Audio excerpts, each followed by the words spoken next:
Thomas Forrester returns at the start of September with a suitcase of sketches, a sharpened focus, and a promise he states without flourish.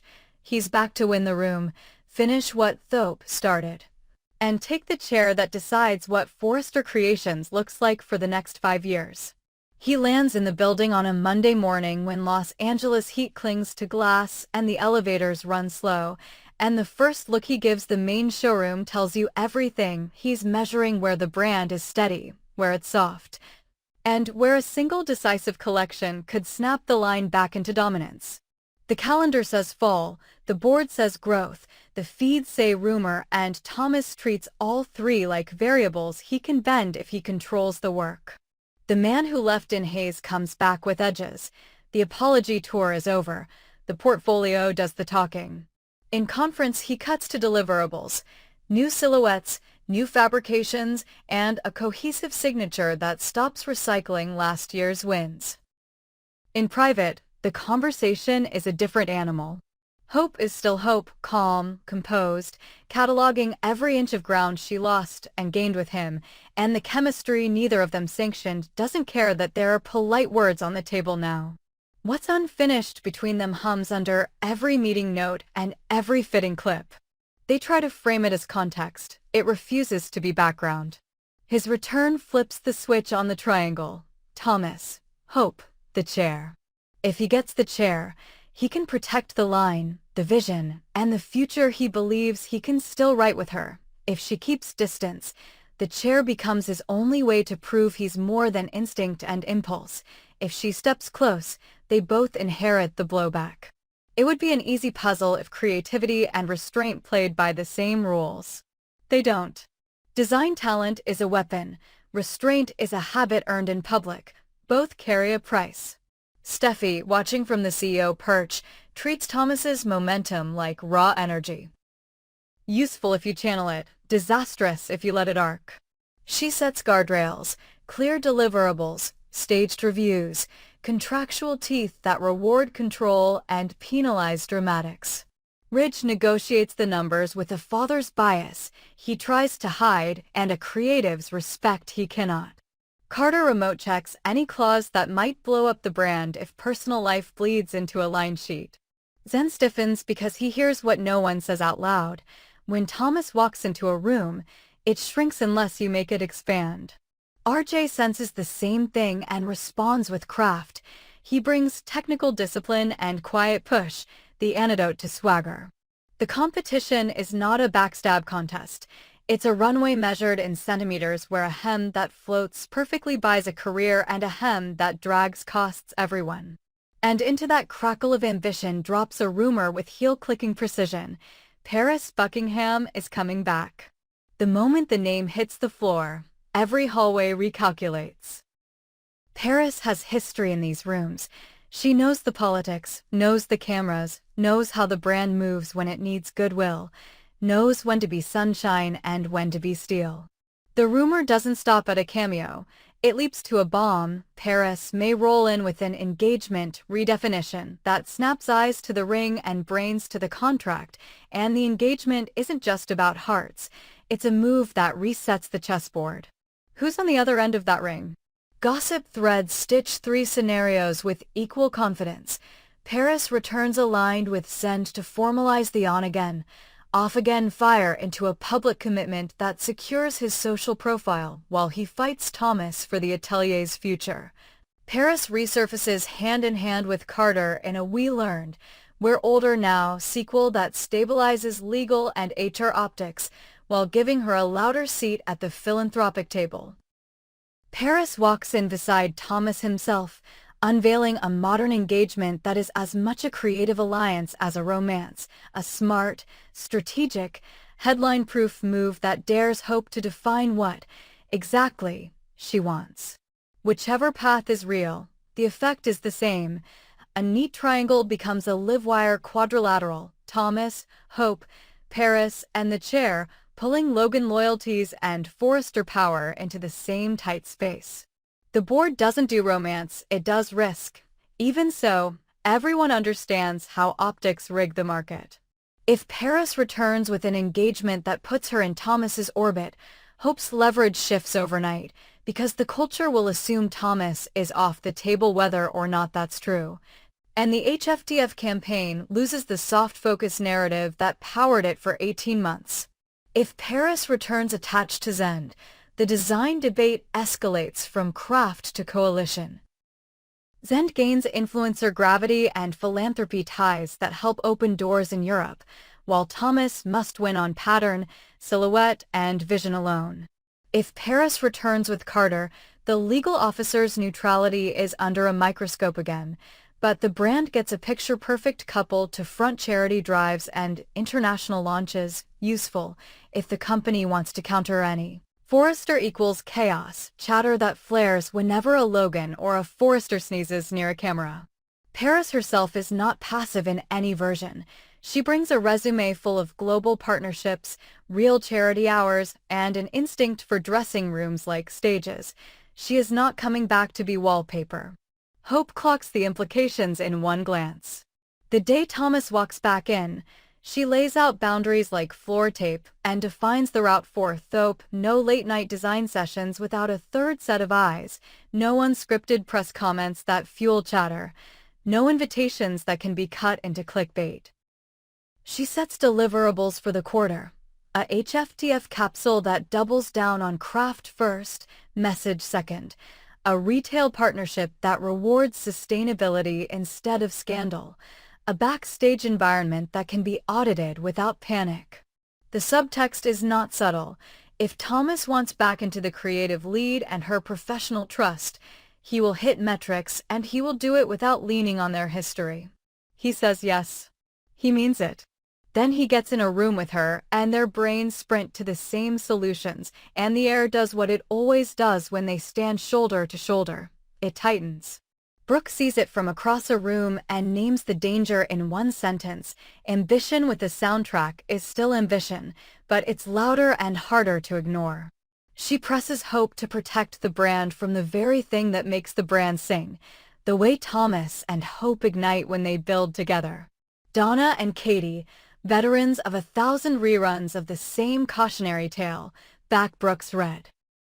Deacon plays translator for Hope's heart and work ethic, reminding her that clarity isn't cruelty. Ridge presses for fairness in the creative process because he knows how fast bias can chop a genius down. The company treats Thomas's return not as a controversy, but as an opportunity with guard wires. Steffi demands written creative briefs that eliminate vibes-only pitches. RJ and Zend get equal runway time for prototypes, and Eric, quiet but unmistakable, signals that legacy is not a gift, it's an audition you never stop giving. The first internal review turns up the volume on all fronts. Thomas shows a sleek, muscular line that trades nostalgia for clean movement, grounding drama in cut rather than ornament, scooped jackets that knife at the waist, midi dresses with architecture that flatters instead of fighting the body, outerwear that wears like armor without looking like costume. He proposes a show that uses runway as narrative, no voiceover, no overt messaging. Letting the craft sell the thesis, Forrester elite, modern, disciplined. Zend counters with a sensual flourish, texture, drape, and a color story that photographs like a promise and sneaks in technical bravura that's easy to miss unless you touch the seams. RJ goes precision forward, perfectly calibrated tailoring for a generation bored by logos and allergic to fussy. Hope right-sizes her own line to emphasize fit and feel, not the cost-first posters that carried past seasons. She isn't surrendering message, she's stripping it down so it hits without speechifying. Steffi calls for composite boards and a unified calendar. The shows cannot undercut each other. The next day the rumor becomes a door swing.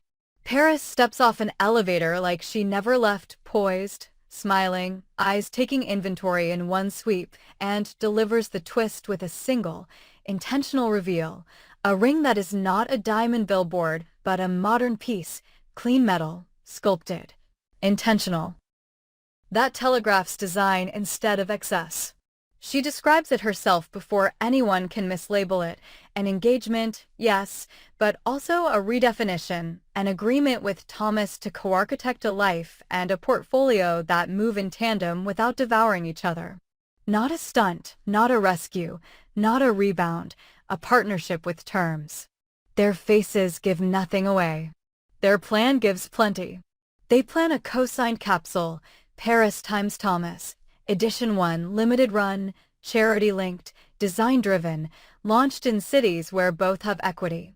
They plan to keep the house line, Forrester, separate from the capsule's financials, so nobody can claim the brand is underwriting a romance. They plan to structure PR like a product talk, not a love letter, craft, innovation, impact. They plan to make every deliverable public to kill whispers that this is a backdoor to a chair. Paris plays the room like a seasoned strategist. She thanks Steffi for guardrails, thanks Ridge for trust, thanks Hope for keeping HFTF world-class, thanks Eric for building the house that makes these conversations worth having.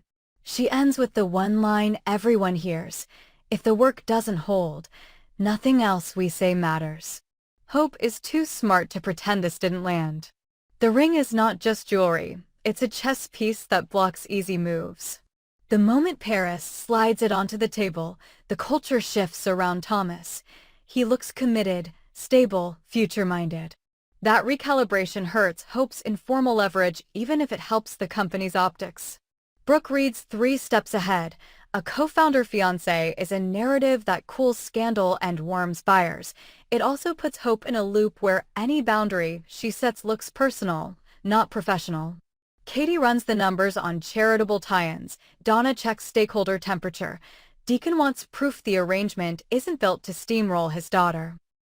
Ridge acts like a creative director again. He asks for the lookbook, not the love story, while Steffi, now fully in CEO mode, assigns compliance, finance, and legal to carve out a clean lane so that Edition 1 neither cannibalizes nor interferes with the house calendar.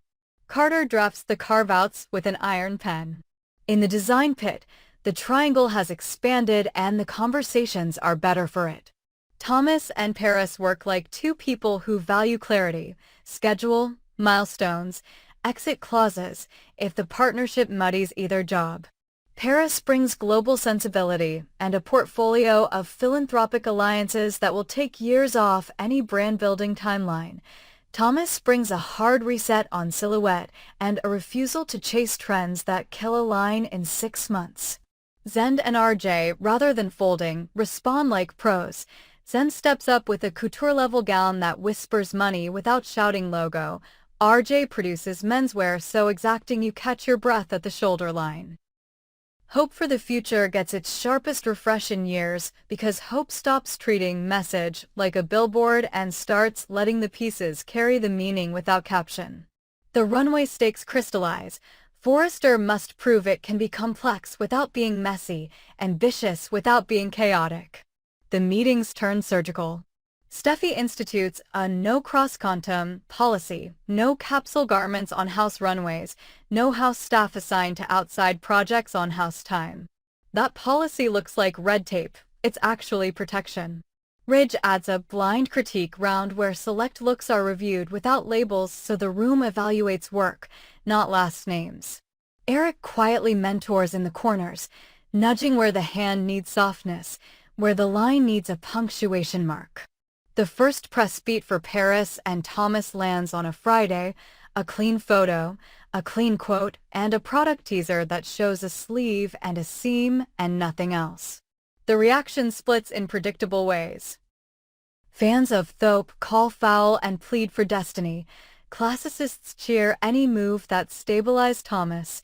Neutral buyers pay attention because the capsule looks grown, not noisy.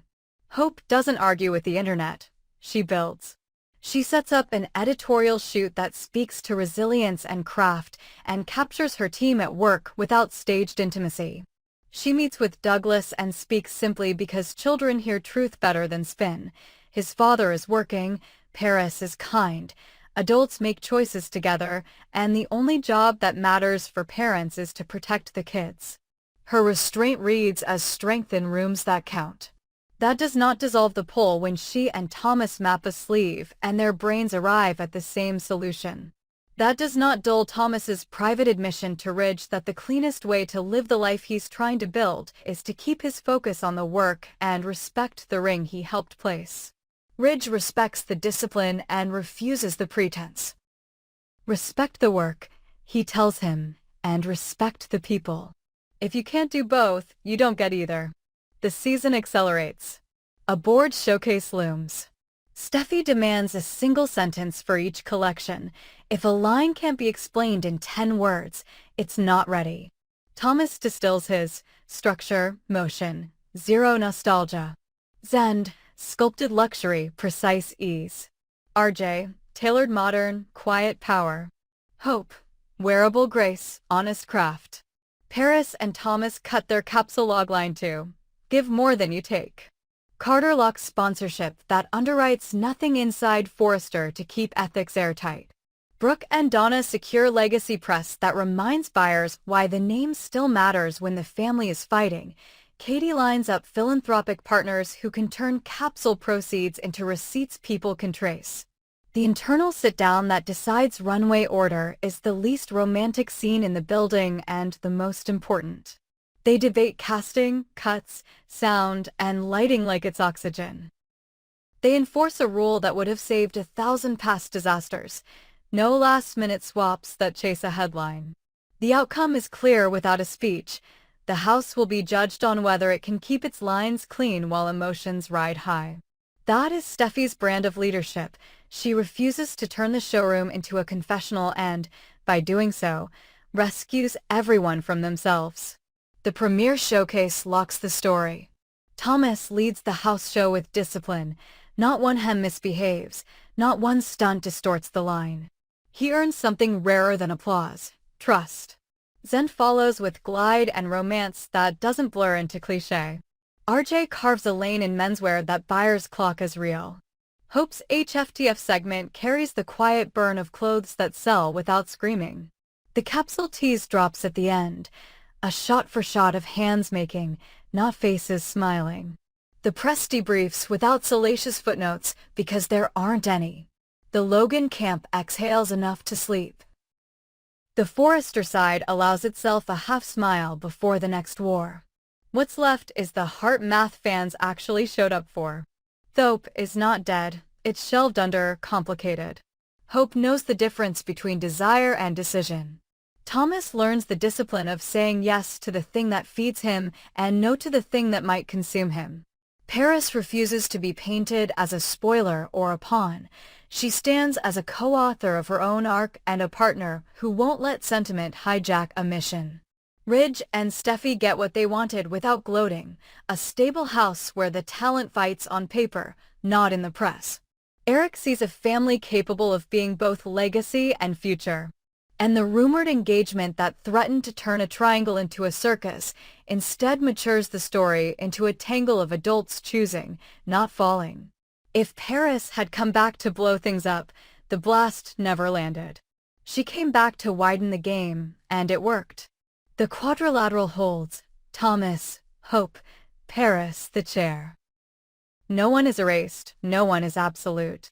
The next weekly promo won't tease a collapse, it will tease a test. Whether Thomas can maintain elite form under the weight of a ring and a history. Whether Hope can lead a line without letting her heart draft the strategy. Whether Paris can deliver product the way she delivers optics. Whether Forrester can translate a burst of clarity into a year of dominance. September doesn't end with a kiss or a break. It ends with a runway that runs on craft and a set of adults deciding to be more than their impulses. The hook for tomorrow is clean, the work is good, the stakes are high, and the game just got smarter.